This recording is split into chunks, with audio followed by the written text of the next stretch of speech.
Kia ora, I'm David Chaston with 90 at 9, brought to you by interest.co.nz. This week at everything you need to know in 90 seconds at 9 o'clock, with news that a confusing mix of data and official comments leaves markets unsure of their direction. And through all of this, the New Zealand dollar is rising and New Zealand interest rates are too. We get the US non-farm payrolls report for August on Saturday New Zealand time, and a gain of 880,000 is expected.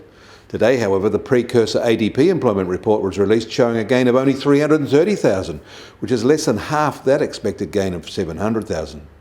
Analysts may be revising their non-farm payroll forecast now, and the ADP result has taken the wind out of Wall Street today. That was a disappointing indicator, but not disappointing was the ISM Services PMI, which roared higher to an all-time high, driven by expanding activity, tight hiring conditions, and prices rising by almost their fastest on record. However, one aspect that stands out in these services PMIs is that supply shortages are getting worse and not easing. In China, in something of a surprise there too, the private Caixin Services PMI reported a strong bounce for July, better than the official version. But in southern China, limits are being placed on the industrial use of electricity as supply shortages broaden during their summer break.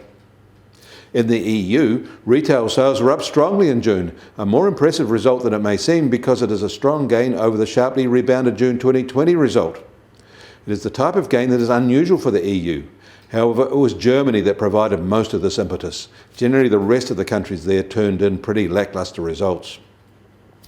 After rising for 12 consecutive months, the global food price index fell in June, with a significant retreat in the vegetable oils category. Meat and dairy prices maintained their high levels. Overall prices are 34% higher than a year ago, meat is 16% higher, and dairy prices are 22% higher. The US Treasury 10-year yield starts today at 1.18% and little changed overnight. The price of gold is now just on $1,814 an ounce, which is up by $4 from where we were this time yesterday. Oil prices have taken another hit overnight and are down by $2 today, and in the US they're just over $68 a barrel now, while the international Brent price is just over $70.50 a barrel. And the Kiwi dollar opens today at just on 70.5 US cents, and up since this time yesterday after the strong labour market data yesterday. Against the Australian dollar, we're up 70 basis points to 75.5 Australian cents, and against the euro, we're up to 59.6 euro cents. That means our trade-weighted index starts today at 73.4 and a 5-week high.